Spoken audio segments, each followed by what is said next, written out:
Question number 12। अब मैं आपको इसके ये पढ़ाता हूँ। क्वेश्चन नंबर 12 क्या कहता है?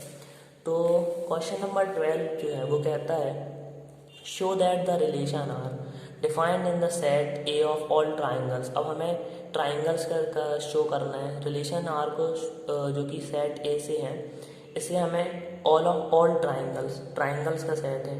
तो इसमें हमें रिलेशन दी गई है कि T1 T and T1 T2 such that T1 is similar to T2। T1 T2 triangles हैं और T1 is similar to T2। T1 triangle is similar है T2 की। तो इस इक्विवेलेंस रिलेशन, ये इक्विवेलेंस रिलेशन है। फिर उसके बाद हम देखेंगे आगे का। तो ये हम आके पहले से इतना सॉल्व करते हैं। तो बहुत इजी है, ये भी कोई बड़ा नहीं है, इसमें भी ज़्यादा हमें लिखने की ज़रूरत नहीं है। इसमें हम देखते हैं तो हमें जो रिलेशन आर है गिवन है कि ट्राइंगल्स का सेट है, एक ए जो है ट्राइंगल्स का सेट है और रिलेशन में हमें लिखा है कि T1 और T2 T1, T2 है सच दैट T1 जो है इज सिमिलर टू T2। मतलब T1 ट्राइंगल जो है वो सिमिलर है T2 की। तो अब हमें इसके लिए भी इक्विवेलेंस रिलेशन की तीनों को प्रूव करना पड़ेगा। तो फॉर रिफ्लेक्सिव के लिए देखते हैं, तो फटाफट हम इसको कर सकते हैं। फॉर रिफ्लेक्सिव तो उसकी कंडीशन आपको पता ही है, तो मैं यहाँ से डायरेक्ट करता हूँ। तो अगर रिफ्लेक्सिव बात होती है तो अगर हम ट्राइंगल में देखते हैं कि कोई भी ट्राइंगल खुद से तो सिमिलर होगा ही ना। जैसे कि अगर T1 ट्राइंगल है तो T1 triangle is similar to T1, मतलब वो खुद से तो सिमिलर होगा। सेम ट्राइंगल है तो खुद से सिमिलर होगा। जैसे कि अगर ये T1 ट्राइंगल है तो ये खुद से ही सिमिलर तो होगा ही। तो हम यहाँ लिख सकते हैं आराम से कि T1, T1 belongs to relation R यानी देयरफॉर R इज रिफ्लेक्सिव, यानी कि ये रिफ्लेक्सिव है। बहुत इजी है इनको आइडेंटिफाई करना, बहुत इजी है। अब देखते हैं फॉर ट्रांजिटिव के लिए। तो फॉर ट्रांजिटिव की कंडीशन हमें सबको पता ही है कि क्या होता है। सॉरी मैंने पहले ट्रांजिटिव कर दिया, कर सकते हैं लेकिन हम वे में चलेंगे तो पहले सिमेट्रिक करना होगा। फॉर सिमेट्रिक, तो सिमेट्रिक के लिए हम सबको पता है कंडीशन क्या होती है, B, A belongs to R। तो अगर बात होती है ट्राइंगल की तो T1, T2 यानी कि T1 जो तो हमें गिवन है कि T1 सिमिलर टू T2 है। तो अगर एक ट्राइंगल दूसरे के सिमिलर है तो दूसरा वाला भी पहले के हो गया, यानी कि T1 ट्राइंगल सिमिलर है T2 के तो T2 भी सिमिलर हो गए, तो बड़ी बात है। तो हम यहाँ लिख सकते हैं कि T2, T1 also belongs to relation, यानी therefore R is a reflexive relation. यानी कि ये रिफ्लेक्सिव नहीं, सिमेट्रिक की बात है। सिमेट्रिक जो है रिलेशन है, तो ये सिमेट्रिक हम देख सकते। थोड़ा सा मैं ज़्यादा जोश में आ गया था कि एकदम करने लगा था। तो अब हम देखते हैं इसी तरीके से फॉर ट्रांजिटिव के लिए हम देखते हैं। तो अगर हम ट्रांजिटिव की कंडीशन को देखते हैं तो फॉर ट्रांजिटिव के लिए जो कंडीशन होती है ये हम सबको पता है कि A, B, B, C और A, C बिलोंग्स करने चाहिए रिलेशन को। अब हम यहाँ देखते हैं कि अगर T1, T2 ट्राइंगल है तो T1 is similar to T2 है और कोई ट्राइंगल है T1, T2 जो है वो सिमिलर है T3 के। अगर एक ट्राइंगल यानी जो पहला वाला ट्राइंगल है वो दूसरे के सिमिलर है और जो दूसरा है वो तीसरे के सिमिलर है, तो हम ये आराम से कह सकते हैं कि T1 जो है ट्राइंगल वो भी सिमिलर होगा T3 के। तो ये अगर बहुत आसान बात है तो हम ये लिख सकते हैं बिलोंग्स टू रिलेशन R, और यहाँ लिख सकते हैं therefore R is a transitive relation. तो ये हम लिख सकते हैं। तो इस तरीके से हमने तीनों को बता दिया है। इस तरीके से ये तीनों को रिलेशन को जब इसमें प्रूफ हो गई है तो हमें लिख भी सकते हैं कि R is a equivalence relation, यानी कि R जो है वो इक्विवेलेंस रिलेशन है। हम आगे देखते हैं। अगर मैं आपको आगे शो कराता हूँ तो आगे इसमें लिखा हुआ है कंसिडर। फिर हम मानते हैं कि 3 right angle triangles, 3 right angle triangles हैं। T1 विद साइड, ये इसमें साइड गिवन है, T2 की भी साइड गिवन है और T3 की भी साइड गिवन है। Which triangles among T1, T2 and T3 are related. तो हमें ये बताने कि वो इनमें से T1, T2 और T3 में से कौन से ट्राइंगल्स एक दूसरे से रिलेटेड है। तो आइए देखते हैं कि हम इसे कैसे बता सकते हैं। तो जैसे कि हम पहले तो ये देख लेते हैं कौन कौन सी साइड बने हैं और ट्राइंगल्स बना लेते हैं। तो अगर हम ट्राइंगल्स बनाते हैं और साइड के हिसाब से अगर हम देखते हैं, तो अगर हम ट्राइंगल 3, 4 एंड 5, तो एक छोटा ट्राइंगल होगा, राइट एंगल ट्राइंगल है और ये, तो इस तरीके से हम बना लेते हैं। तो इसकी साइड जो है 3, 4 एंड 5 और ये हो जाएगा T1 ट्राइंगल। फिर हमारा आ जाता है T2 ट्राइंगल, जिसकी साइड्स जो हैं T2 ट्राइंगल हमारा हो जाएगा 5, 12 एंड 13। तो ये हमारा हो जाएगा T2 ट्राइंगल। इसी तरीके से हम T3 ट्राइंगल भी बना लेते हैं। ये थोड़ा सा और बड़ा होगा, जिसकी साइड जो है 6, 8 और 10 होगी। 6, 8 और 10, मतलब कोई भी हम साइड अभी हमें गिवन नहीं है, इसे ले सकते हैं। तो ये 6, 8 और 10 हमें ये इस तरीके से हम ट्राइंगल T1 ट्राइंगल हो गया, ये T2 ट्राइंगल हो गया, ये T3 ट्राइंगल हो गया। तो ये 3 हमें ट्राइंगल हैं। अब इनमें से हमें बताना है कौन से ट्राइंगल एक दूसरे से रिलेटेड है। तो इसको रिलेशन हम देख सकते हैं कि इनमें साइड्स में जो है हमें गिवन है। तो ये हमारा जो क्लास 10th NCERT जो हमने पढ़ी होगी, क्लास 10th में हमारी कॉन्सेप्ट था सिमिलर ट्राइंगल्स। वो सिमिलर ट्राइंगल का कॉन्सेप्ट हमें आज यहाँ पर काम में आएगा।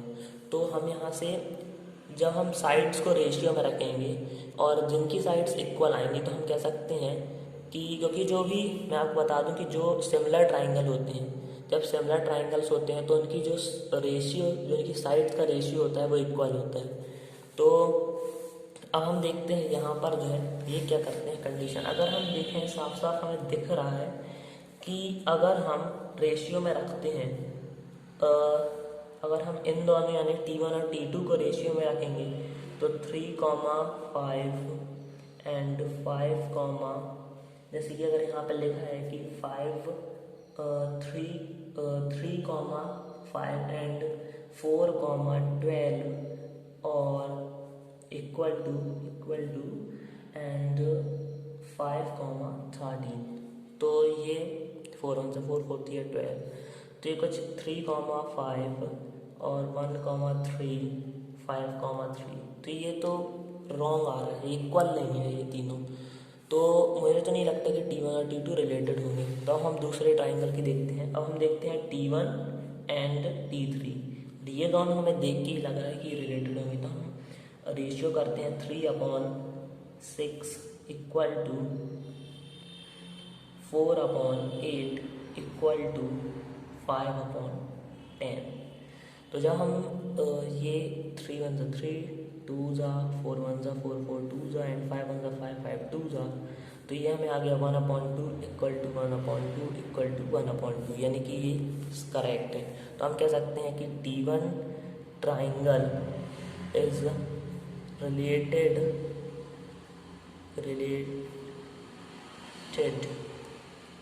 T1 triangle is related to T3। तो T1 ट्राइंगल जो है रिलेटेड है T3 की। अब हम देखते हैं नेक्स्ट, हम देखते हैं क्वेश्चन नंबर 3 को, क्वेश्चन नंबर 13 को। तो मैं आपको बताता हूँ कि ये भी उसी टाइप का क्वेश्चन है और इजी भी है। तो इसमें लिखा है कि शो दैट, मतलब शो करना है, show that the relation are defined in the set A of all polygons का सेट है, as R is equal to P1 P2 such that, उसी तरीके से इसमें ट्राइंगल का था P1 and P2 have same number of sides as an equivalence relation. तो what is the set of element is, इसी तरीके का क्वेश्चन है। तो अब पहले हम इतना सॉल्व करते हैं। पहले पॉलीगन्स के बारे में बताता हूँ मैं आपको। तो पॉलीगन्स मतलब, पॉली का मतलब होता है बहुत सारे, मैनी, और पॉलीगन्स जो होता है मतलब मैनी साइड्स वाला शेप कह लो। तो जिसमें बहुत सारे साइड्स हो, मतलब वो क्वाड्रिलेटरल भी हो सकता है, ट्राइंगल भी हो सकता है, स्क्वायर, रेक्टेंगल, मतलब जिसमें बहुत सारी साइड्स हो, मैनी साइड्स हो, पॉलीगन्स वही कहलाते हैं। तो अगर यहाँ पे ये भी उसी तरीके का है तो ये भी इजी होगा, हम सॉल्व करते हैं। और इसमें लिखा है कि रिलेशन आर, अगर बात करें कि सेट ऑफ, जैसे कि लिखा है P1, P2 such that P1 and P2 जो है सेम नंबर ऑफ साइड्स हैं। तो अब हम देखते हैं इक्विवेलेंस रिलेशन हमें प्रूव करना है। तो इसी तरीके से हम देखते हैं कि फॉर रिफ्लेक्सिव के लिए, तो फॉर रिफ्लेक्सिव के लिए जो मैंने आपको बताया था कंडीशन हमें पता ही है कि ए कॉमा ए बिलोंग्स करना चाहिए रिलेशन ए को, मतलब सेम होना चाहिए। तो अगर बात की जाए कि पॉलीगन्स की, तो कोई भी पॉलीगन्स वो खुद से तो उसकी साइड सेम ही होगी। जैसे कि अगर हम ये ले लेते हैं, दिस इज स्ट्रक्चर ऑफ, अगर हम बात करते हैं तो इसकी साइड्स अगर हम बात करेंगे P1 है, तो P1 मतलब पॉलीगन 1, तो ये इसकी साइड खुद से तो सेम होगी, इसका रिलेशन खुद से तो होगा ही। तो हम यहाँ लिख सकते हैं कि P1 comma P1 belongs to relation R, तो रिलेशन को बिलोंग कर रहा है, तो मतलब ये रिफ्लेक्सिव है। अब देखते हैं फॉर सिमेट्रिक के लिए, सिमेट्रिक की कंडीशन को ये फुलफिल करता है कि नहीं। सिमेट्रिक मतलब हमें पता ही है कि क्या होना चाहिए कि एक का रिएक्शन दूसरे से दूसरे का भी पहले से होना चाहिए। यानी कि अगर हम देखेंगे कि इसमें लिखा है कि पॉलीगन 1 की जो है गिवन है हमारे पास रिलेशन में कि P1 is same sides of P2, मतलब पॉलीगन 1 की जो है सेम साइड्स हैं पॉलीगन 2 से। तो अगर P की जो है P1 की साइड्स जो है सेम है P2 से, तो P2 की भी साइड सेम होंगी, दोनों एक ही बात है, कहने का बस वे है। तो हम यहाँ लिख सकते हैं कि P1 कॉमा P2 जो है बिलोंग्स करेगा रिलेशन को, तो इस तरीके से सिमेट्रिक भी हो जाएगा। थर्ड जो हमारी कंडीशन होती है फॉर ट्रांजिटिव के लिए, तो ट्रांजिटिव की कंडीशन को भी हम देखते हैं। ट्रांजिटिव की कंडीशन होती है कि A comma B, B comma C और A कॉमा C बिलोंग्स करने चाहिए रिलेशन को। तो हम यहाँ पे देखते हैं अगर P1 यानी कि पॉलीगन 1, और ये तो हमें पता ही है कि पॉलीगन 2 की साइड सेम है, ये तो हमें गिवन ही है। और ये भी हम देख चुके हैं कि P2 जो है मतलब पॉलीगन 2 और एक कोई पॉलीगन 3 है, उन दोनों की साइड्स भी सेम है। तो हम ये भी आराम से कह सकते हैं कि पॉलीगन 1 और पॉलीगन 3 की साइड्स भी जो हैं वो सेम होंगी। ये तो सिंपल सी बात है, तो ये भी रिलेशन को बिलोंग्स करेंगे। तो इस तरीके से ये जो है ट्रांजिटिव हो गया और तीनों रिलेशन को ये जो है सेटिस्फाई कर रहा है। तो हम ये लिख सकते हैं कि R is a equivalence relation, मतलब ये जो है इक्विवेलेंस रिलेशन है। तो इस तरीके से हमने ये तीनों को बता दिया। अब इसके बाद एक कुछ और इसमें आगे लिखा है, वो भी देख लेते हैं। तो आगे इसमें लिखा है कि इक्विवेलेंस रिलेशन तक तो हमने एक प्रूव कर दिया। अब what is the set of all elements, क्या सेट होंगे सारे elements in related to the right angle triangle T with sides T4 5, मतलब हमें साइड्स गिवन है कि T4 एंड 5, इस साइड्स के कौन से एलिमेंट्स जो हैं रिलेटेड होंगे। What is the set of all elements in A में मतलब रिलेटेड होंगे राइट एंगल ट्राइंगल से, मतलब कि ये जो पॉलीगन्स हैं, अब पॉलीगन्स तो अब मैनी साइड्स हैं, इनमें से कुछ भी निकल सकता है, ट्राइंगल भी निकल सकता है, स्क्वायर भी निकल सकता है।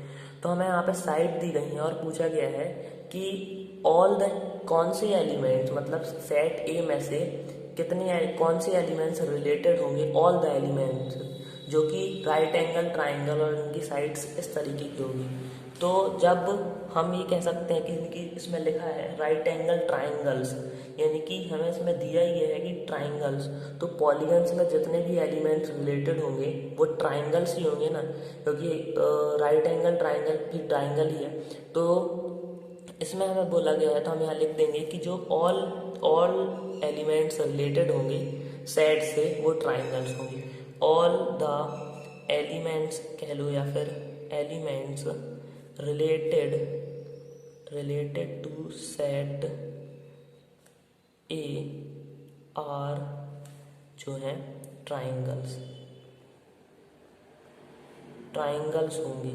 तो ये हमने बता दिया। तो ये हमें आइडेंटिफाई करना होगा, इसको थोड़ा सा आप अपने वे में बड़ा करके लिख सकते हैं जिससे आपको और अच्छा प्रेजेंटेशन हो जाए। बाकी तो ये अच्छा ही है। अब देख लेते हैं कि हमारा और क्वेश्चन क्या। तो हम आ जाते हैं, मूव करते हैं क्वेश्चन नंबर 14 में। तो क्वेश्चन नंबर 14 में आपको पढ़वाता हूँ। ये भी कुछ उसी तरीके क्वेश्चन है, ये नीचे के जो क्वेश्चन हैं उसी तरफ के हैं। तो इसमें लिखा है कि लेट, मान लेते हैं कि egg be the set of, तो 14th क्वेश्चन को देखते हैं। तो इसमें लिखा है late L be the set of all lines in xy plane and R be the relation in L defined as R is equal to L1 L2. L1 is parallel to L2 so that R is an equivalence relation. मतलब कि एक हमें अब set दी है, lines ही बची थी अभी तक, ट्राइंगल्स दे दी, पॉलीगन्स दे दिए क्वेश्चन में, लाइन्स और बची थी इनको भी दे दिया उन्होंने। तो उसमें बोला है set of all lines, set है ऑल लाइन्स का in X Y plane, X Y जो प्लेन है, and R be the relation, relation हमें क्या है कि एल डिफाइंड एज L1 और L2, L1 is parallel to L2, इसको भी हमें इक्विवेलेंस रिलेशन फाइंड शो करना है अब, और ये फाइंड वाला भी हम बाद में देखेंगे, पहले हम इतना सॉल्व करते हैं। तो यहाँ देख लेते हैं, ये भी बहुत ईजी है, देखने से हम समझ सकते हैं इसको, तो फिर भी हम यहाँ सॉल्व करके देखते हैं। तो जो हमें लिखा हुआ है वो हम लिखा है कि अगर हम देखें गिवन रिलेशन हमें क्या है कि R is equal to L1 comma L2 such that L1 is parallel, ये पैरेलल का साइन है, इज पैरेलल टू L2, मतलब L1 लाइन जो है पैरेलल टू L2, और हमें इक्विवेलेंस रिलेशन फाइंड करना है। तो हम सबसे पहले देखेंगे फॉर रिफ्लेक्सिव के लिए। तो रिफ्लेक्सिव की कंडीशन हम सबको पता ही है कि खुद से खुद का रिलेशन होना चाहिए। तो अगर बात की जाए लाइन्स की, तो अगर L1 लाइन यानी कि कोई ये लाइन है L1 लाइन जो कि पैरेलल है, तो कोई भी लाइन खुद से तो पैरेलल होगी, मतलब हम कह सकते हैं कि L1 is parallel to L1, मतलब इटसेल्फ खुद से तो पैरेलल होगी।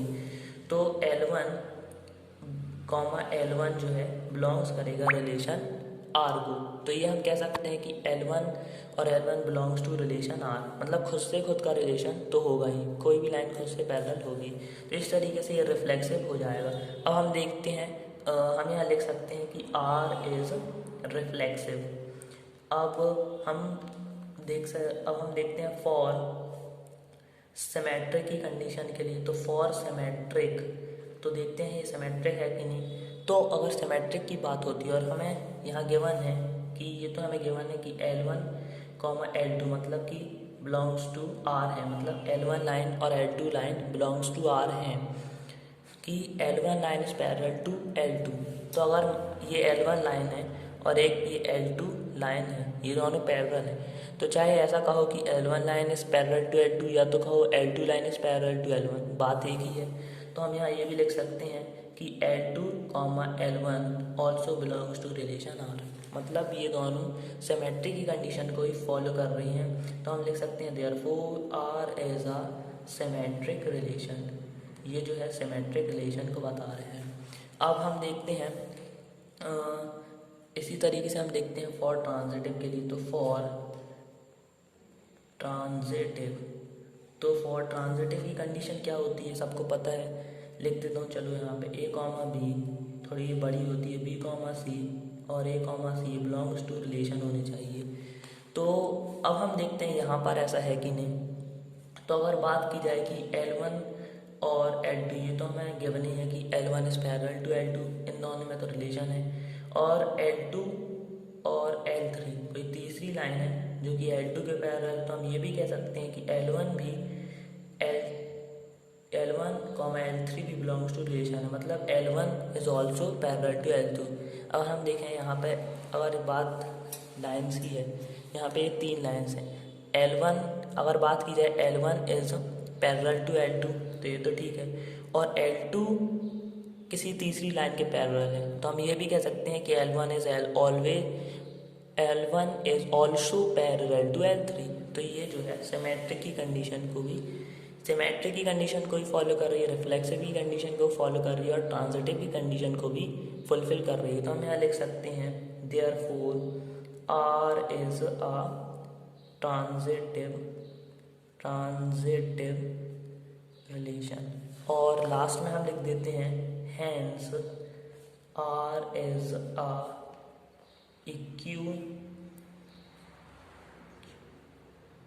इक्विवेलेंस रिलेशन, मतलब हमने ये तीनों को प्रूव कर दिया और हमने ये कह दिया कि ये इक्विवेलेंस रिलेशन भी है। अब इसके आगे का देखते हैं, आगे क्या लिखा है क्वेश्चन। तो यहाँ पे आगे लिखा है फाइंड, यानी कि फाइंड करना है the set of all lines का सेट रिलेटेड है to the line y 2x+4। ये 2x+4 अभी आपको कुछ ना कुछ से याद आ रहा होगा। ये असल में इक्वेशन होती है टेंजेंट की, slope of tangent y = mx+c जो हम लेते हैं वो उस इक्वेशन की है। तो यहाँ पे हमें फाइंड करना है कि the set of all lines का रिलेटेड होना चाहिए टू द लाइन्स, इस लाइन से रिलेटेड होना चाहिए। तो आइए देखते हैं कि अगर हम इसे शो करना हो तो कैसे बताएंगे। तो यहाँ पर हमें लिखा हुआ है कि y = 2x+4। तो y = 2x+4, तो ये हमारी स्लोप ऑफ टेंजेंट की इक्वेशन होती थी, जो कि होती थी y = mx+c। तो अगर मैंने यहाँ पर भी एक कांस्टेंट ले लेता हूँ तो y = 2x+c। अब इस कांस्टेंट की आप वैल्यू फाइंड करते जाएंगे तो आपको पैरेलल लाइंस मिल जाएंगी जो कि इस लाइन से रिलेटेड होगी, इस टेंजेंट से रिलेटेड होगी। तो कई तरह की पैरेलल लाइंस आती जाएंगी। तो ये हमें मेन चीज़ बस हम यहीं तक करना है, क्वेश्चन हमारा यहीं तक सॉल्व हो जाएगा। हमें इसमें ज़्यादा शो करने की नहीं है, बस मतलब ये कहने का यहाँ पे हम ये इसको हमें लिखना होगा। ये कहने का मतलब होता है कि जो C पॉइंट हम कांस्टेंट लेंगे तो ये हमें पैरेलल लाइंस देता जाएगा इसकी वैल्यू फाइंड करने की। तो ये हमें लिखना ज़रूरी है। तो यहाँ तक हमारे जो है ये क्वेश्चन मैंने आपको पूरे क्लियरिटी से सॉल्व करवा दिए। 14 तक हमारे पूरे क्वेश्चन हो चुके हैं, सिर्फ बचता है 15th क्वेश्चन, जो कि 15th क्वेश्चन अगर बात होती है तो चाहे तो आप ही कर लेंगे, कोई बड़े बहुत इजी है, लेकिन फिर भी अगर मैं आपको ये एक्सप्लेन कर देता हूँ, चलो हो ही जाए। लेकिन इसमें ये चूज द करेक्ट टाइप से इसमें लिखा हुआ है let R be the relation in the set. हमें 1 2 3 4 दिया गया है एक सेट गिवन बाय, इसमें हमें ये भी दिया गया तो फिर तो बहुत ही ईजी हो जाएगा। 1 2 2 2 1 1 4 4 1 3 3 3 3 2 ये हमें दिया गया है। इसमें से हमें ये बताना है कि कौन कौन सा ये R रिफ्लेक्सिव क्या क्या है, कौन कौन सा रिलेशन है। तो अगर हम इस सेट को देखें, हमें इससे मतलब नहीं है, यहाँ पे रिलेशन से देखना, रिलेशन से मतलब है। तो अगर हम यहाँ देखें तो इसमें 4 4 भी है, 1 1 भी है, 2 2 भी है और 3 3 भी है, मतलब रिफ्लेक्सिव तो हो गया फट से। अब इसमें देखते हैं कि सिमेट्रिक कंडीशन है कि नहीं। 1 2 है तो यहाँ पर 2 1 कहीं नहीं है, 1 2 तो है लेकिन 2 1 यहाँ पर कहीं नहीं है, मतलब सिमेट्रिक ना ही सिमेट्रिक कंडीशन को तो भाई ये नहीं कर रहा है फुलफिल। अब आ जाते हैं ट्रांजिटिव की कंडीशन यहाँ पर हमें मिल रही है। यहाँ पर 1 3 है, 3 2 है और 1 2 भी है, मतलब जो रिफ्लेक्सिव जो ट्रांजिटिव की कंडीशन होती है वो यहाँ पर है। मतलब यहाँ पर हमारे पास 1 3 है और 3 2 भी है और 1 2 भी है, 1, 2 बिलोंग्स टू रिलेशन है। तो इस तरीके से ट्रांजिटिव तो है और रिफ्लेक्सिव है बट सिमेट्रिक नहीं है। तो इन सब ऑप्शन से अगर देखेंगे तो ये जो बी ऑप्शन है इसमें लिखा है कि R इज रिफ्लेक्सिव, यानी कि रिफ्लेक्सिव है और ट्रांजिटिव है लेकिन सिमेट्रिक नहीं है, तो ये ऑप्शन इज करेक्ट। इसी तरीके से ये भी जो है बहुत ही ईजी है। इसमें बोला गया है कि n is given by R = a, b, a = b -2, b is greater than 6, choose the correct answer. ये भी बहुत इजी है, जो हमने किया बहुत ही इजी है। अब मैं चाहता हूँ कि ये क्वेश्चन मैंने आपको एक क्वेश्चन करके बता दिया, अब ये आपका काम है कि ये क्वेश्चन आप खुद सॉल्व करेंगे। जो आप खुद से करेंगे तो वो आपकी प्रैक्टिस बहुत ज़्यादा हो जाएगी, और ये क्वेश्चन के साथ जो आज हमने क्वेश्चन सॉल्व किए हैं उन सब की भी आपको एक बार प्रैक्टिस करनी होगी, तभी आप इन क्वेश्चंस को जो है एकदम पक्का कर सकते हैं। तो इसी के साथ आज की ये वीडियो एंड करते हैं, और इसके बाद हम अब स्टार्ट करेंगे नेक्स्ट एक्सरसाइज, जो कि इसमें हमें टाइप्स ऑफ फंक्शन देखने हैं। तो इसके पहले मैं एक बेसिक फंक्शन के ऊपर और उसके टाइप्स के ऊपर एक बेसिक वीडियो बनाऊंगा, फिर हम उसके बाद एक्सरसाइज को स्टार्ट करेंगे। तो ऐसे ही पढ़ते रहिए और पढ़ते रहिए, और इसी के साथ थैंक्स फॉर वॉचिंग। सब्सक्राइब कर देना, और अगर बेल आइकन को ही प्रेस करके रखना जिससे मैं जो ही वीडियो बनाऊँ आपके पास आते जाएँ। और